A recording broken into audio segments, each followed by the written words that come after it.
Bonjour, c'est Gilles sur boursicoté.com. Voici l'analyse technique Forex et matières premières pour cette journée du jeudi 4 juin 2015. Donc nous commençons avec la paire de devises euro-dollar. Donc hier nous étions dans une configuration où après une phase donc de consolidation, on a testé ici le retracement des 61,8%. La paire de devises euro-dollar remontait ici, donc on a cassé cette zone de point bas intermédiaire, 50%. On est venu ici quasiment s'appuyer sur la zone des 1,12. On a rebondi ici sur la zone des 38,2%. Rupture des 1,12. On n'a pas du tout validé cette ancienne zone de résistance comme zone de support. La dynamique est ici très forte. On est directement venu sur la zone des 1,1279. Petite temporisation durant la nuit. Et puis on a cassé cette zone aujourd'hui. Et donc d'une manière encore une fois très technique, puisqu'on vient ici. Je n'ai touché aucune zone horizontale par rapport à hier. On vient toucher ici cette zone de résistance à 1,1374 et puis on revient tester ici cette zone des 1,1279 comme zone de support. Donc vraiment une phase de hausse dynamique, très technique, et malgré la configuration ici de consolidation qui favoriserait plutôt, malgré la configuration surachetée qui favoriserait plutôt un mouvement de consolidation, eh bien on continue à monter. C'est dire la pression qui subsiste sur ce mouvement, suite à ce mouvement, sur ce cross de devise. Donc l'objectif clairement devient ici la zone de point haut significatif à 1,1467. C'est donc le point haut qui avait été marqué sur la première phase de rebond technique suite à la sortie ici de cette zone baissière. Donc pour l'instant, on se dirigerait bien vers un réel rebond technique. D'ailleurs, si la rupture ici s'effectue, eh bien on reprendra un petit peu les tracés de Fibonacci sur de la tendance moyen terme pour voir un petit peu ce que cela implique sur des horizons de temps un peu plus éloignés que ce que l'on a ici. Donc actuellement, la paire de devises euro-dollar, malgré une configuration surachetée, continue à remonter. L'objectif ici est porté à 1,1467. Précédent point haut significatif ici avant la première phase de consolidation, et en cas de rupture de cette zone, eh bien il y aurait un risque de réorientation moyen terme de la tendance, puisque on est en train de passer ici dans un flux où nous étions sur un flux très baissier, dans une succession ici de points bas, puisque ces deux points bas, on a vu que même s'il n'y avait pas d'amplitude, eh bien il y avait une légère hausse.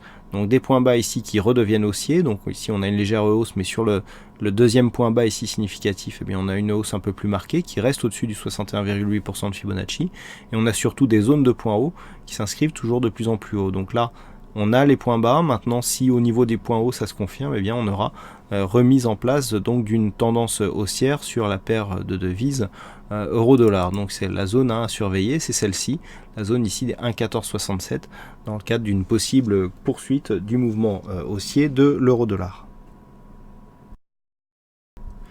Sur la paire de devises dollar-yen, suite à la sortie ici de cette zone d'évolution en range, eh bien la paire de devises dollar-yen donc s'offre une belle dynamique haussière. Alors donc une dynamique haussière qui permet un objectif quasi direct d'une zone située à 124,80 qui avait été définie par un report d'amplitude donc par rapport à la phase de range sur la zone de cassure ici à 121,70.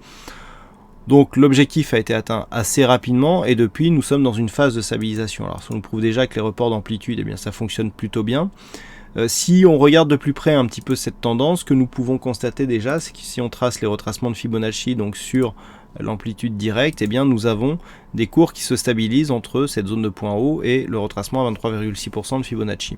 Donc ça c'est une phase de consolidation horizontale. Dans le même temps, on a ici des indicateurs qui étaient en divergence baissière, qui confirment, je dirais, l'essoufflement de la résistance. Les oscillateurs donc reviennent dans leur zone neutre sans marquer une phase de baisse trop marquée. Le MACD par contre évolue sous sa zone d'équilibre, en zone baissière.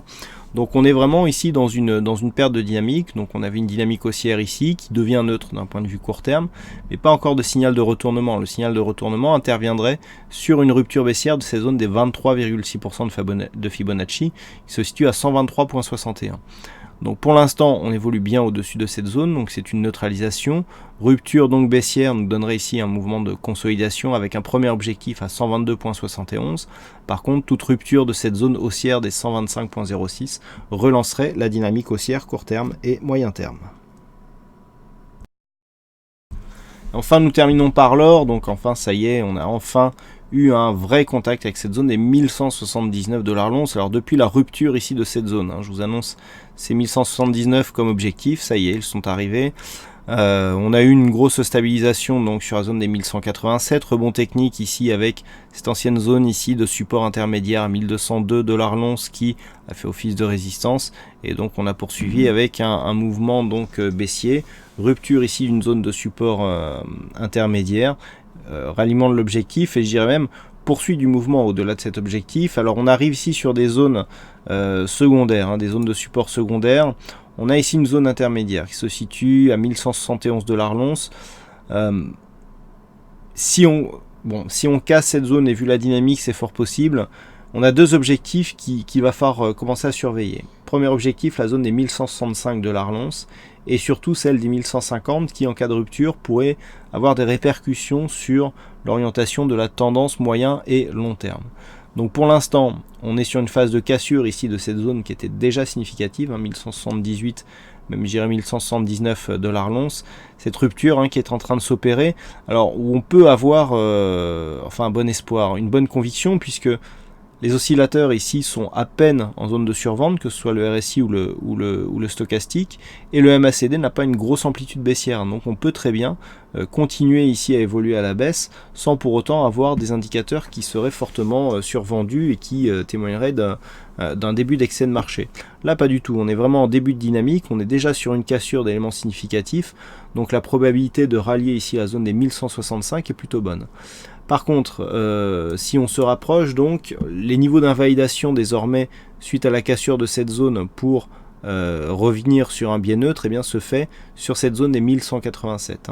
1187 $ l'once, si on repasse au-dessus, il y aura neutralisation de la dynamique court terme. Mais pour l'instant, c'est plutôt du côté de la baisse qu'il faut regarder, donc depuis la cassure de cette zone des 1179 $ l'once, à surveiller demain, puisque une accélération baissière, comme je vous l'indiquais, pourra avoir des répercussions importantes sur les tendances moyen et long terme. Voilà donc ce que nous pouvons dire sur cette analyse technique Forex et matières premières. Je vous souhaite à toutes et à tous une bonne soirée, bonne chance dans vos prochains trades, et on se retrouve donc dès demain pour d'autres analyses techniques sur le site boursicoté.com. Bonne soirée à tous.